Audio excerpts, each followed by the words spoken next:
Terima kasih pemirsa, Anda masih bersama kami di Seputar Bali. Kuliner Bali mempunyai cita rasa khas sehingga menjadi salah satu menu favorit warga dan wisatawan Australia. Hal tersebut disampaikan oleh Konsul Jenderal Australia di Bali, HELENA STUDDERT, di SELA-SELA acara bertajuk Cooking Class The Spice Queen di Nusa Dua Bali.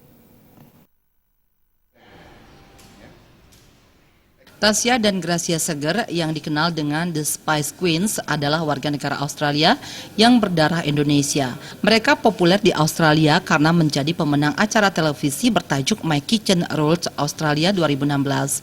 Si Ratu Rempah-Rempah kini membagi keahlian dan resep masakan mereka kepada mahasiswa STP Nusa Dua Bali. Konsul Jenderal Australia di Bali, HELENA STUDDERT, yang hadir dalam cooking class tersebut juga mengatakan usaha kuliner Bali mempunyai peluang menjanjikan di Australia maupun di Bali sendiri. Masakan Bali sendiri cukup digemari warga Australia karena mempunyai cita rasa yang khas. Balinese food, I think, has a real sort of, it's one of those foods that people in Australia find very different.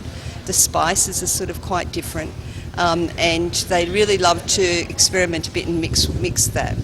Most of Australians that come here to Bali spend most of their time eating out in restaurants and local warongs because they really want to experience that. So I think there's a lot.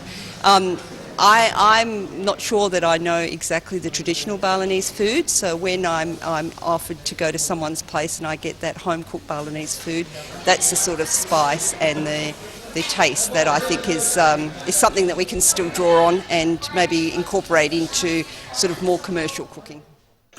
Hal senada juga disampaikan Tasya dan Gracia Seger. Masakan Indonesia khususnya Bali sudah mulai menjadi menu pilihan bagi warga Australia. Oleh karena itu, inovasi-inovasi agar cita rasa masakan sesuai dengan selera konsumen. Just a lot of people to sort of introduce that, and we hope to do that in Australia.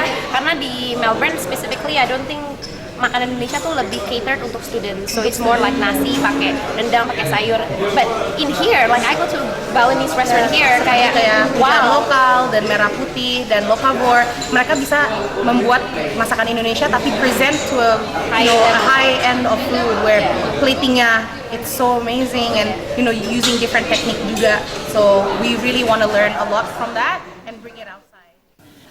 The Spice Queens berharap masakan Indonesia tidak hanya populer di Australia, namun juga di seluruh dunia. Agus Cahaya, Bali TV.